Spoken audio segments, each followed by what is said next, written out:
السلام علیکم. بولو طلعت حسین کے ساتھ. لاہور ہائی کورٹ کے چیف جسٹس نے کہہ دیا حمزہ شہباز شریف کو فوراً آپ حلف دلوائیں. گورنر صاحب کے لیے ہدایت جاری کی تاکہ پنجاب جو پاکستان کا سب سے بڑا صوبہ ہے اور 12 کروڑ عوام اس میں رہتے ہیں وہ حکومت کے بغیر زیادہ دیر نہ چلے. 27 دن آلریڈی ہو چکے ہیں. اس کی بڑی اہمیت ہے. یہ آدھا پاکستان پیرالائز تھا. اس کے اوپر ہم بات کریں گے اشتر اوصاف صاحب سے جو سابق اٹارنی جنرل ہیں اور وکیل تھے حمزہ شہباز کے. لیکن ہم آپ کو یہ بھی بتا دیں کہ اس پروگرام کے اندر ہم آپ کو کراچی کے واقعے کا تجزیہ کر کے دیں گے. ہم بہت عرصے سے پاکستان میں دہشت گردی کو کور کرتے چلے آ رہے ہیں، لیکن اس وقت جو ٹرینڈ نظر آ رہا ہے جس کے اندر پڑھے لکھے لوگ، خاتون اس کیس کے اندر جو طالبہ بھی تھی اور استانی بھی تھی اور رپورٹس کے مطابق بچوں کی ماں بھی تھی اور عام خاندان کے اندر رہتی تھی، اس نے دہشت گردی کا اتنا بڑا واقعہ کیا. ہم کرسی کی جنگ میں پھنسے ہوئے ہیں اسلام آباد کے اندر. پاکستان کے اندر یہ ٹرینڈز بہت خطرناک ہے. اس کا تجزیہ کر کے دیں گے اور اس کے بعد پھر ہم آپ کو یہ بھی بتائیں گے کہ کیا تحریک انصاف نے خود کو بند گلی میں داخل کر لیا. عمران خان نے آج کہا ہے کہ وہ 20 لاکھ لوگ جو ہیں اسلام آباد لے کے آئیں گے، اور پھر انہوں نے مذہبی حوالے سے بھی ایک دو باتیں کی جن کی تشریح عجیب و غریب بنتی ہیں. سب سے پہلے اشتر اوصاف صاحب کو ویلکم کرتے ہیں، ہمارے ساتھ پروگرام میں موجود ہیں. اشتر صاحب السلام علیکم. وعلیکم السلام. جی بہت شکریہ. ہم اس کو سادہ رکھتے ہیں. جی جو چیف جسٹس صاحب کا آرڈر ہے اس میں پہلے پیج پہ لکھا ہوا ہے جی کہ جو آئینی ضرورت ہے وہ پرومپٹ فارمیشن آف گورنمنٹس کی ہے. تو اگر آپ یہ وضاحت سے بتا دیں کہ پرومپٹ سے مراد کیا ہے، پرومپٹ فارمیشن آف گورنمنٹ سے مراد کیا ہے آئینی طور پہ؟ جی طلعت صاحب، پرومپٹ سے مراد بلا کسی تعطل کے ہے کہ کوئی تعطل نہیں آنا چاہیے. اس کی بڑی بنیادی وجہ یہ ہے کہ حکومت کا چلتے رہنا ہی ایک ملک کی روح کے لیے، اس کے جسم کے لیے، اس کی چلنے کے لیے ازحد ضروری ہے. یہ نہیں ہو سکتا کہ بیچ میں ایک منٹ میں بھی تاخیر ہو. آپ دیکھیں گے کہ جب کوئی وہ تحریر بھی ہوتی ہے تو پرائم منسٹر کو کہا جاتا ہے کہ وہ کنٹینیو کریں جب تک کہ ان کے جو سکسیسر وہ نہ آ جائے. اور جب بھی اس طرح کی سچویشن آئے کہ ملک الیکشن کی طرف جا رہا ہو تو بھی فوری طور پہ گورنمنٹ جو ہے اس کو آپ انڈکٹ کرتے ہیں. ٹھیک ہے. یہ ہے آئین کا منشا کہ ایک دن کے لیے بھی ملک جو ہے وہ حکومت کے بغیر نہ ہو. اچھا آپ دیکھیے کہ بہت سارے چیلنجز ہوتے ہیں. جی بقدر کلامی میں ذرا آرڈر کو، کیونکہ بعد میں بڑے مسائل ہوتے ہیں، آپ اچھے والے آرڈر کا بھی وہ جو ہے نا وہ دہی بنا دیتے ہیں. تو ہم چاہ رہے ہیں کہ دہی نہ بنے، جو ہے وہ وہی رہے. اس میں یہ بھی لکھا ہوا ہے جی کہ expeditious administration of oath either by president or by the governor or the nominee as the case may be is mandatory. So expeditious اور mandatory یہ کیا ہے جی؟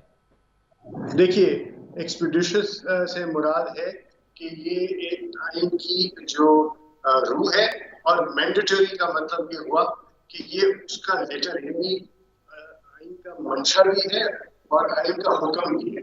اور آئین کا منشا اور حکم دونوں کو جو ہم دیکھیں گے اور اس کی آپ پہلو تہی کریں گے تو وہ آئین شکنی ہے یا آئین کو ریز پر رکھنا. ٹھیک ہے. یہ سمجھنے کی بات ہے کہ آئین کا ہر لفظ جو ہے وہ مینڈیٹری اس لیے ہوتا ہے کیونکہ آئین ایک میکرو چیز ہے جس کو آپ کے قوانین بھی اس کے ماتحت ہیں. اچھا آگے چیف جسٹس صاحب فرما رہے ہیں قطع کلامی، آگے چیف جسٹس صاحب فرما رہے ہیں I do not find، اور میں نے ہائی لائٹ کیا any vacuum or space in the constitution. اس سے کیا مراد ہے any vacuum or space؟ وہ کہنے کا ان کا یہ ہے اور اس میں کوئی تشریح کی بھی شاید ضرورت نہیں ہونی چاہیے، لیکن کہ گورنر یا پریزیڈنٹ کو جب کہا جا رہا ہے آئین کے اندر اور اس ووٹ آرڈر میں بھی کہ وہ ووٹ دیں تو اس پہ وہ نہ وہ یہ کہہ سکتے ہیں کہ میں الیکشن کو رکھوں گا دیکھوں گا یہ الیکشن صحیح ہوا یا نہیں ہوا، کیا یہ شخص جس کو ووٹ دینا ہے وہ اہل ہے یا اہل نہیں ہے. یہ کام جو ہے وہ پریزیڈنٹ کا یا گورنر کا نہیں ہے، وہ عدالتوں کا ہے. اور جب تک کہ کوئی چیلنج نہ ہو اور وہ الیکشن کو سیٹسفائی نہ کیا جائے ان کے اوپر لازم ہے کہ وہ ووٹ دیں. تو کوئی گنجائش موجود نہیں ہے، نہ خلا ہے اور نہ گنجائش ہے, بڑا واضح ہے. اور اس میں نظیر ہے سپریم کورٹ کا ججمنٹ ہے, ہائی کورٹ کے ججمنٹ ہے کہ اس میں آپ نے اپنے ذہن پر بوجھ نہیں ڈالنا, ٹھیک ہے, آپ نے منون جو ہے وہ حلف برداری کروا دیں گی. ٹھیک ہے. اچھا, اگلا بڑا دلچسپ ہے پیرا, اور وہ ہم نے ہائی لائٹ کیا ہوا ہے. ایک تو انہوں نے فرمایا کہ جی 25 دن سے جو ہے وہ حکومت نہیں ہے, فنکشنل حکومت نہیں ہے.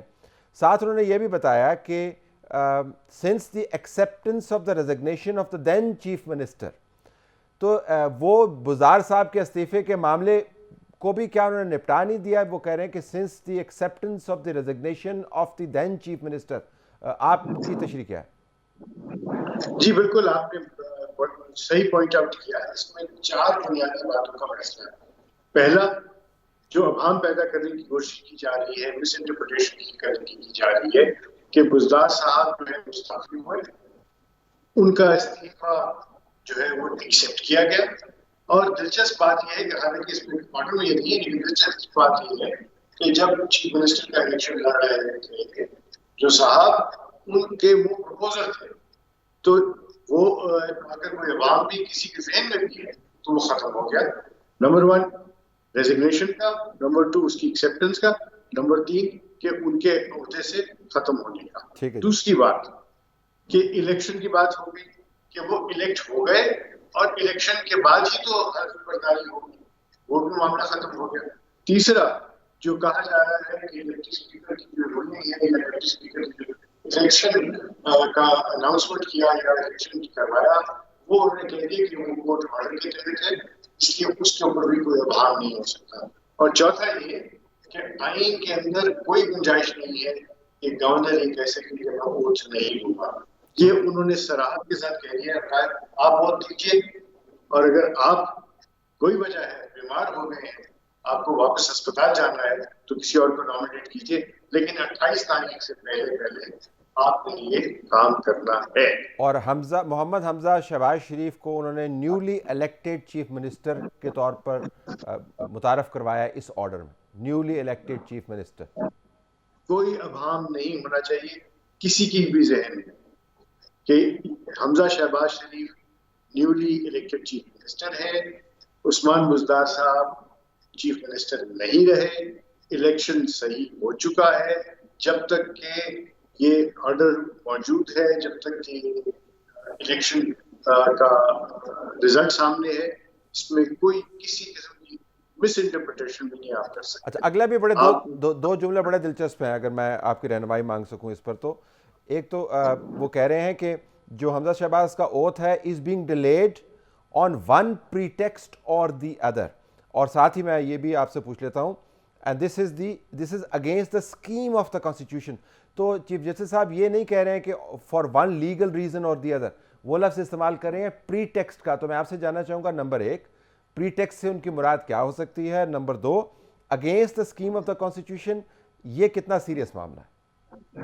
پری ٹیکسٹ عرف عام میں بھی, اور صحیح اگر اس کو ہم ٹرانسلیٹ کریں تو اس کا مطلب نکلتا ہے عذر. سو یہ کوئی عذر بھی نہیں کر سکتے, اور یہ عذر برائے عذر ہے, اس کا آئینی یا لیگل کوئی حیثیت نہیں ہے. اور آئین کی اسپرٹ یعنی آئین کا جو روح ہے اس کے منافی ہوگا اگر کوئی بھی اس کے متعلق کوئی انٹرپریٹیشن, کیونکہ انٹرپریٹیشن کرنا جو ہے وہ نہ پریزیڈنٹ کا کام ہے, نہ گورنر کا کام ہے, نہ پرائم منسٹر کا کام ہے, نہ کسی وزیر کا کام ہے. لیکن یہاں پر بسات احترام وہ انٹرپریٹیشن کی بات نہیں, وہ پریٹیکسٹ کہہ رہے ہیں, وہ کہہ رہے ہیں بہانے نہ بنائیں, عذر نہ بنائیں. جس طرح آپ نے فرمایا, کوئی عذر نہیں ہے, کوئی بہانے نہیں ہے. آپ کے پیٹ میں درد ہو گیا, آپ بالکل آپ علاج کروائیے, آپ کسی اور سے کہہ دیجیے, اس کی وجہ ہے, کسی اور سے کہنا کیوں ہے. ایک بڑی انٹرسٹنگ بات ہے, جب آپ اوتھ کو دیکھتے ہیں, آئین کو دیکھتے ہیں, تو اس میں جو آپ نے اوتھ لینا ہے, حلف لینا ہے, وہ اللہ کے سامنے ہے. اوتھ آپ اللہ کو دے رہے ہیں, اور اوتھ دینے والا جو ہے وہ صرف اور صرف ایک انسٹرومنٹ ہے, اس کا کوئی اس کے اندر عمل دخل نہیں ہے, سوائے اس کے کہ اس نے اوتھ دلوانا ہے. ٹھیک ہے, حلف جو ہے وہ اللہ ہی کے سامنے.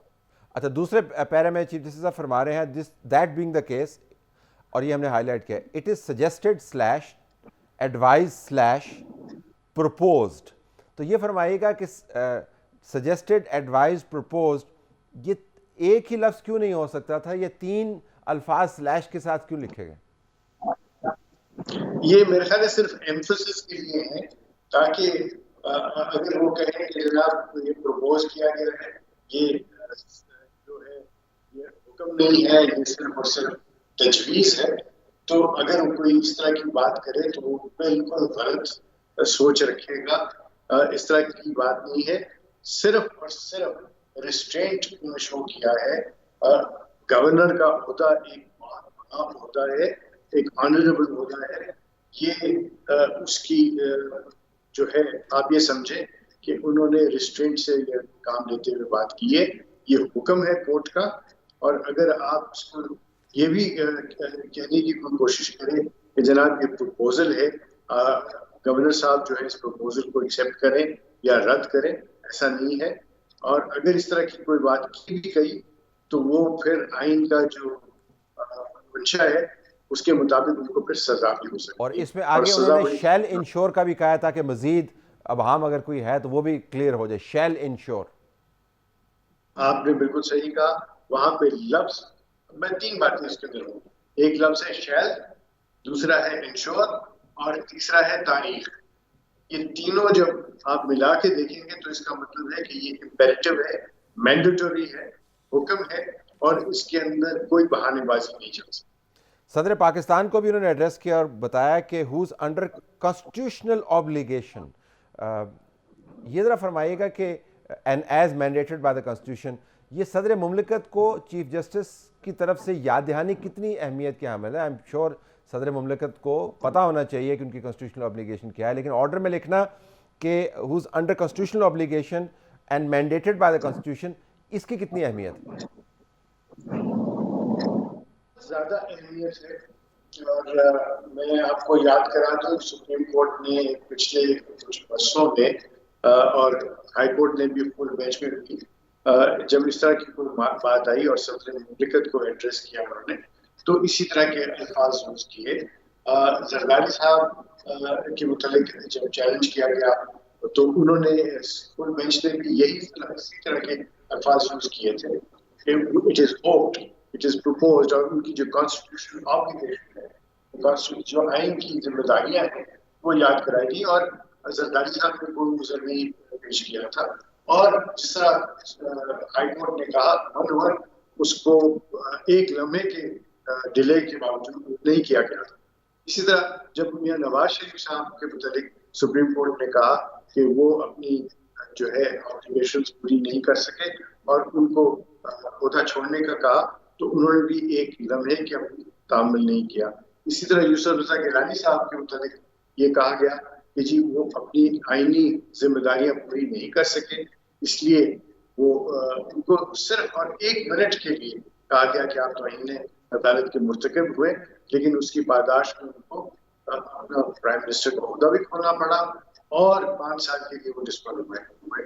تو یہ اگر کوئی نرم لہجہ استعمال کرے تو اس کا مطلب یہ نہیں ہے کہ آئین کی آبلیگیشن کو وہ اسے پہلو تہی کرے, اور جو کورٹ کا منشا ہے, کورٹ نے جو بات کی ہے, اس کو وہ 1 منٹ کے لیے بھی 2 منٹ کے لیے بھی تعطل میں ڈالے, کیونکہ اس کے بعد خوفناک مضمرات ہوں گے. بالکل آخر میں ظاہر ہے عدالت عظمیٰ عدالت کا آرڈر ہے اور چیف جسٹس صاحب نے اس کو ڈائریکٹ کیا ہے, تو ان کا آرڈر تو پہنچ ہی جانا چاہیے ان تک جن تک پہنچنا چاہیے. لیکن اس میں لکھا گیا کہ اس کو پہنچائیں تھرو فیکس امیڈیٹلی.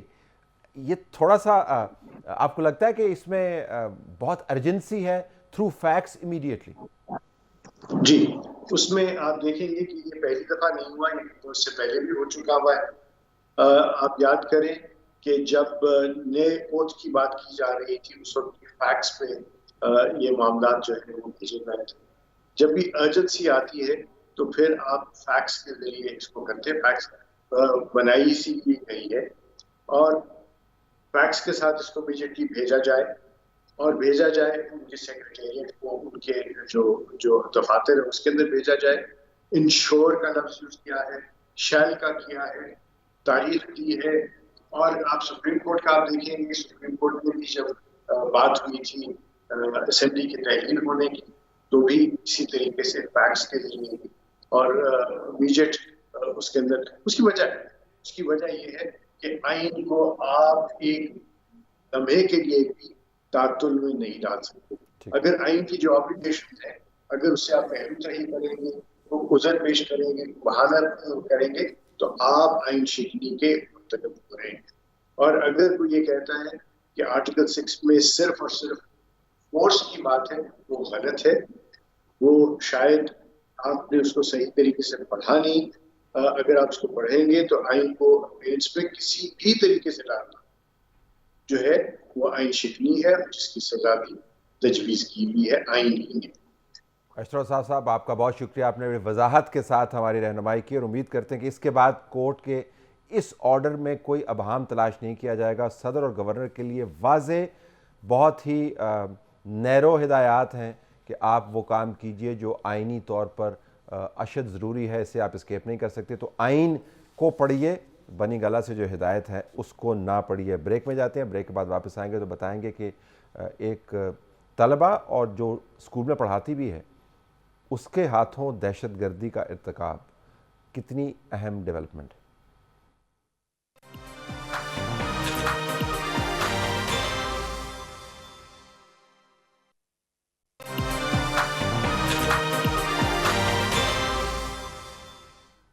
پروگرام میں خوش آمدید ناظرین. آپ اس وقت جو ویڈیو دیکھ رہے ہیں آپ نے بار بار دیکھی ہوگی، ٹیلی ویژن چینلز پر یہ چلی ہے، جس میں ایک برقع پوش عورت خودکش حملہ آور کے طور پر نظر آتی ہے، اور پھر جب وین بالکل اس کے پاس آ کے کھڑی ہوتی ہے اور بڑے اعتماد کے ساتھ وہ پھر ڈیٹونیٹر کو دباتی ہے، اور اس کے بعد دھماکہ ہوتا ہے، وہ دھماکہ جس نے پاکستان چین کے تعلقات کو بھی بری طریقے سے زخمی کیا ہے، اور اس کے علاوہ اور اس سے پہلے جو قیمتی جانیں اس میں ضائع ہوئیں ان خاندانوں کو بھی تہہ بالا کر دیا ہے.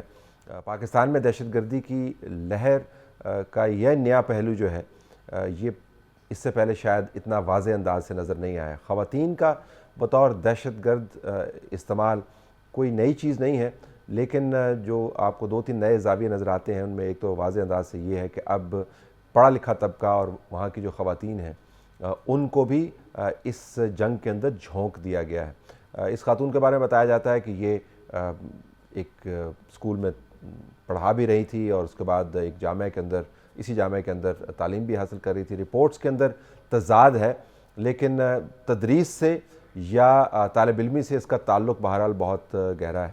تو اس عورت کا اس تمام جنگ کے اندر اتنا مرکزی کردار بن جانا اور اپنی مرضی سے مان جانا، یہ ایک بہت ہی انہونی ڈیولپمنٹ ہے. دوسری بات یہ کہ جس طریقے سے جو سوشل میڈیا پر معاملہ چل رہا ہے اس میں اس کے مبینہ خاندان کی طرف سے اس کو باقاعدہ اون کیا گیا اور اس کو شاباش دی گئی اور بتایا گیا کہ اس کے بچے بھی ہیں، اور پھر یہ بھی کہا گیا کہ اس کے بچے جو ہیں وہ بھی بڑے ہو کے اسی کا رول ماڈل بنیں گے. یہ جو کام ہے یہ آپ کو بتاتا ہے کہ اب اس جنگ کو، اس دہشت گردی کو، اس کو نئی جنریشن کے اندر بھی لے جایا جا رہا ہے. یعنی وہ بچے اور بچیاں جو تیسری جماعت میں، چوتھی جماعت میں پڑھتے ہیں ان کی ذہنی ساخت سازی بھی ایسے کی جا رہی ہے کہ بڑے ہو کے وہ یہی کام کریں. تو آپ کو یہ جو جنگ ہے یا یہ جو دہشت گردی کی لہر ہے یہ صرف واقعاتی نظر نہیں آتی، یہ آپ کو جنریشنل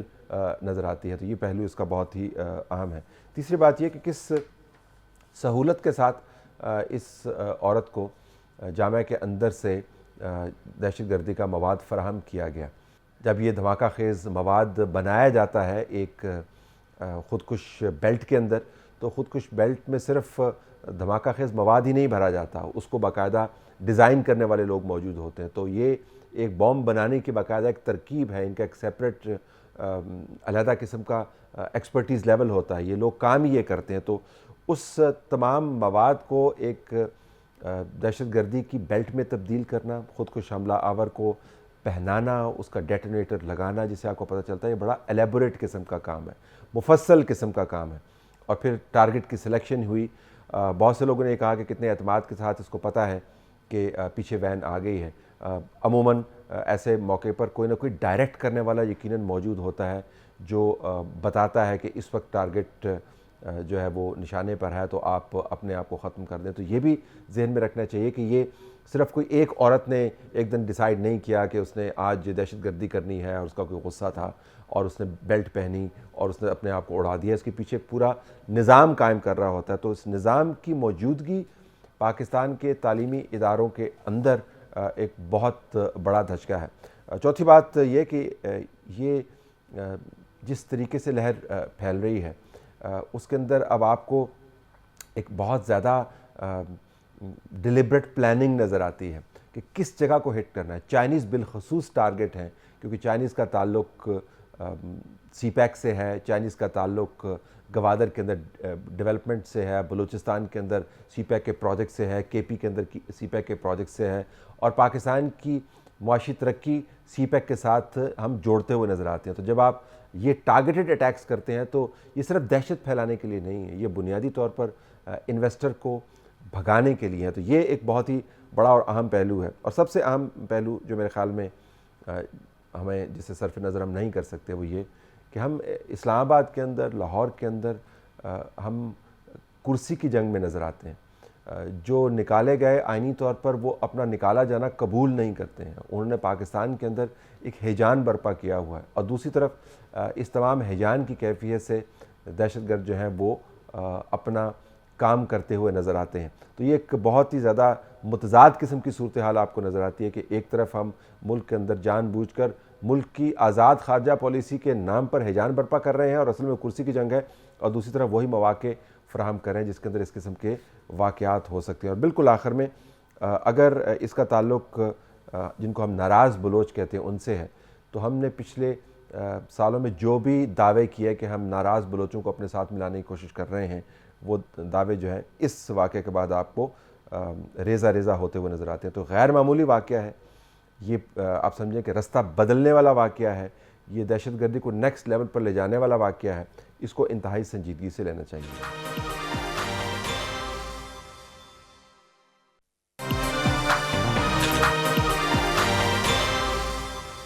آئیے چلتے ہیں لاہور. میاں محمود رشید صاحب ہمارے ساتھ موجود ہیں پاکستان تحریک انصاف کی طرف سے. میاں صاحب السلام علیکم.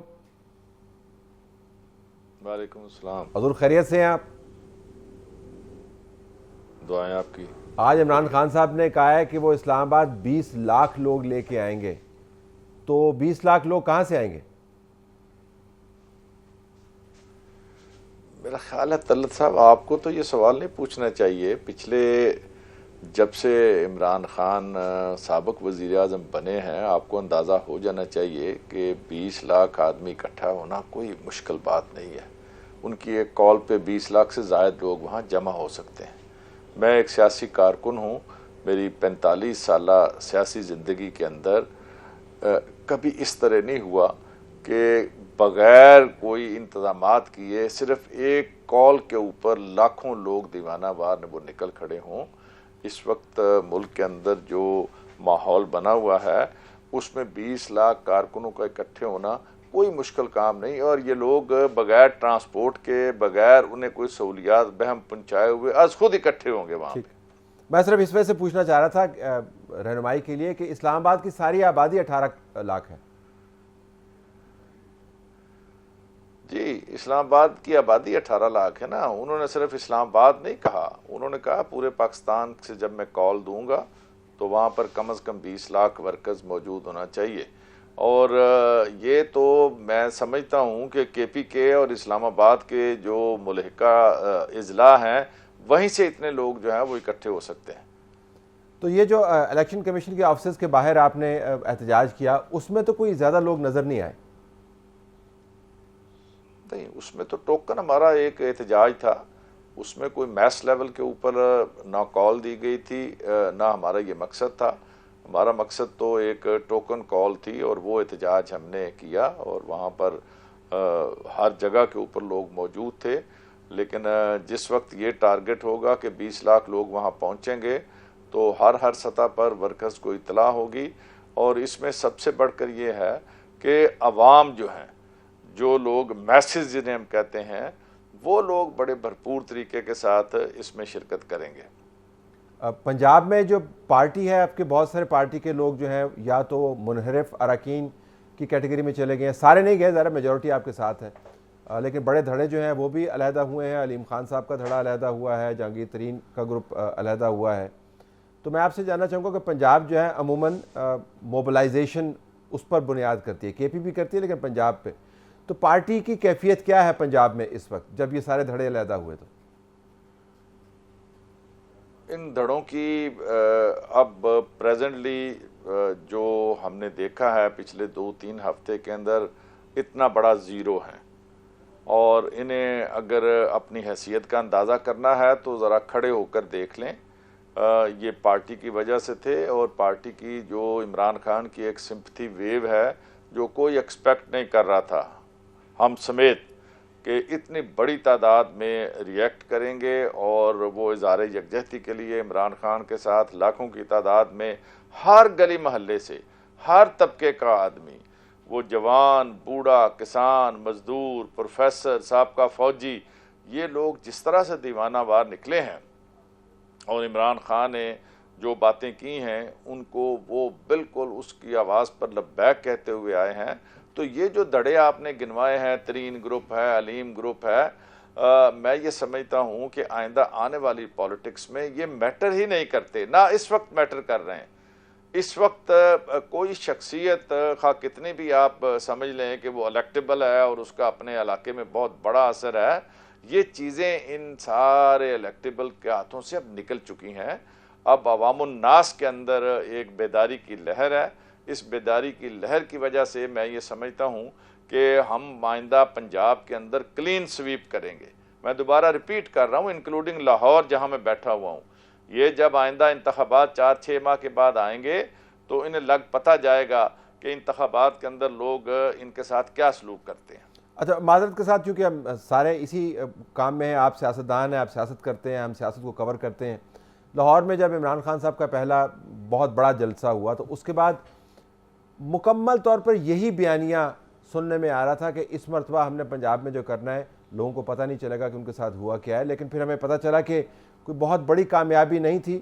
آپ کو پھر کیو لیگ کے اوپر انحصار کرنا پڑا، پنجاب میں حکومت بنانے کے لیے مرکز میں اتحادیوں پر انحصار کرنا پڑا، تو اس وقت بھی یہی جذبات تھے لیکن نتائج کچھ ذرا مختلف تھے۔ جی، میں یہ سمجھ رہا ہوں کہ کبھی بھی اس طرح نہیں رہا۔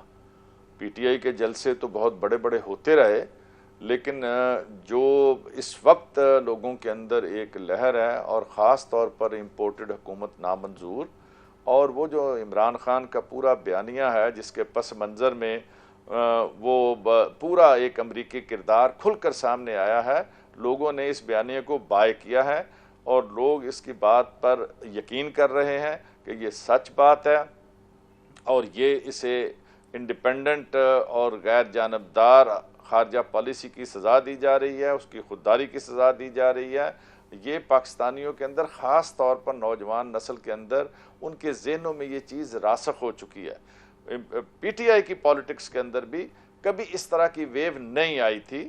اب کے بعد یہ اینٹی امریکہ جو ایک ویو ہے، بڑا سویر قسم کی ویو ہے، اور اس کے ساتھ عمران خان نے جو اس کو ایک اسلامک ٹچ بھی دیا ہے، جو اللہ رسول کا نام لیتا ہے، مدینے کی ریاست کا نام لیتا ہے، یہ دینی طبقات کے اندر بھی جو اس کی دینی خدمات ہیں، اسلاموفوبیا کے بارے میں اقوام متحدہ سے جو ایک دن کا مقرر کروانا ہے، یہ ساری چیزیں اور یہ سارے فیکٹرز مل کے پی ٹی آئی کبھی بھی عوامی مقبولیت کی اس سطح پر ماضی کے اندر نہیں کھڑی تھی جہاں آج کھڑی ہے۔ آپ نے فرمایا آزاد خارجہ پالیسی کی سزا ملی، تو اس کے چیدہ اوصاف کیا تھے؟ عمران خان صاحب نے کیا ایسا کام کیا کہ آپ کو لگے کہ ان کی خارجہ پالیسی بڑی آزاد تھی؟ دیکھیے، عمران خان صاحب نے ہمیشہ جو آپ زبان زد عام ہے، اور ایک یہ اصطلاح بن گئی ہے ایبسولوٹلی ناٹ، اور وہ بھی سارا اس کی ڈیٹیل میں نہیں جاؤں گا، وہ سارے پتہ ہے، عوام کو بھی پتہ ہے۔ پھر رشیا کا جو دورہ ہے جس کے بارے سے منع کیا گیا، اور اس میں سارے لوگوں کو اعتماد میں لے کے عمران خان نے پاکستانی قوم کے لیے وہاں پر سستی گیس کی فراہمی کے لیے، گندم کی فراہمی کے لیے، باقی معاملات کے لیے ایک آزادانہ ایک خارجہ پالیسی کی بنیاد رکھنے ہم جا رہے تھے جس کی سزا دی گئی ہے، اس کی جو میں یہ سمجھتا ہوں کہ ماضی کے اندر مثال نہیں ملتی۔ تو ڈیڑھ دن کا ایک دورہ اور 2 الفاظ یعنی ایبسولوٹلی ناٹ، یہ آزاد خارجہ پالیسی ہے؟ جی میں تو مختصر اس کا بتا رہا ہوں نا، اگر آپ کوئی اس پہ ڈیبیٹ کرنا چاہتے ہیں تو لمبی ڈیبیٹ ہو سکتی ہے کہ آزاد خارجہ پالیسی کیا ہوتی ہے، لیکن وہ جو بھی ہوتی تھی یا ہوتی ہے، لوگوں نے اس کو اپریشیٹ کیا ہے، اس کے اس سٹینس کو کہ وہ ڈٹ کر کھڑا ہوا ہے اور وہ مرعوب نہیں ہوا، وہ دبا نہیں ہے، وہ بکا نہیں ہے، وہ جھکا نہیں ہے، اور اس نے ننگا کر دیا یہ اپوزیشن کی ساری لیڈرشپ کے چہروں کو۔ ہمیں تو سب سے زیادہ فائدہ یہی ہو گیا کہ زرداری صاحب جو امام انقلاب بنے ہوئے ہیں، ان کے دائیں طرف شہباز شریف ہے، بائیں طرف فضل الرحمان ہے، ہمارے لیے تو یہی کافی ہے کہ لوگوں نے دیکھ لیا ہاں جی اب یہ لوگ لا کے انقلاب لائیں گے۔ عمران خان نے جو انتہائی محنت کے ساتھ جو فگرز آج بھی کوٹ ہو رہے ہیں آئی ایم ایف کے اندر بھی، ورلڈ بینک کے اندر بھی، اور دنیا کی پوری دنیا جان رہی ہے کہ کس طرح سے پاکستان کے اندر اکانومی جو ہے وہ ٹیک آف کی طرف جا رہی تھی، کہ انہیں یہ منظور نہیں تھا۔ سب سے زیادہ ریمیٹنسز پاکستان کی، سب سے زیادہ پاکستان کی ہسٹری میں $30 بلین کی ایکسپورٹس، سب سے زیادہ ریمیٹنسز، اس کا ذرا کمپیریزن کر کے دیکھ لیں۔ اور یہ جو بین الاقوامی اداروں نے مقدہ کلامی ہوتی، بین الاقوامی اداروں نے کیا، آئی ایم ایف نے بھی کیا، اور وہ جو ان کی حالیہ اسیسمنٹ تھی اس میں تو کوئی تصویر اتنی اچھی نہیں بنی جتنی آپ نے بیان کی۔ میں یہ سمجھ رہا ہوں کہ آپ ذرا اس پہ کسی وقت اسپیشل پروگرام رکھیں، میں وہ سارا ڈیٹا فیکٹس اینڈ فگرز لے کے آ جاؤں گا کہ اتنے گئے گزرے حالات کے باوجود ہماری جو گروتھ ریٹ تھا وہ کیسے بہتر ہو گیا۔ کووڈ کے اندر بہترین طریقے کے ساتھ پوری دنیا میں جو 2-4 ممالک تھے ان میں سے پاکستان سر فہرست کو، جس کو اپریشیٹ کیا گیا ان کی پالیسیز کو۔ بالکل آخر میں جی، اگر آپ ایک ڈیمانڈ بتائیں اس 20 لاکھ کے شہر اسلام آباد کی آبادی کو جو دگنا کر دے گا اس تمام سیلاب کی، تو وہ کیا ڈیمانڈ ہوگی جب آپ یہاں پر آئیں گے؟ ہماری ڈیمانڈ ہوگی early fair and free elections. ٹھیک ہے جی، اور اگر وہ نہ ہوا تو؟ اگر نہ ہوا تو پھر دمادم مست قلندر ہوگا، پھر جیلیں بھریں گے۔ لوگ تیار ہیں، لسٹیں بنی ہوئی ہیں، کہتے ہیں ہم اپنے آپ کو والنٹریلی پیش کر رہے ہیں، جیلیں بھر دیں ہماری۔ سسٹم نہیں چل سکے گا، چوک ہو جائے گی ہر چیز۔ یہ کسی خوش فہمی میں نہ رہے، موجودہ جو امپورٹڈ حکمران ہیں، یہ انہیں اس بارے میں سنجیدگی سے سوچنا ہوگا، یہ نظام نہیں چل سکتا آگے۔ میاں صاحب بہت شکریہ، آپ نے ہمیں جوائن کیا۔ ناظرین، آپ پاکستان تحریک انصاف کا پوائنٹ آف ویو سن رہے تھے۔ تفصیل کے ساتھ ہماری طرف سے یہی کچھ، اجازت چاہتے ہیں، اللہ حافظ۔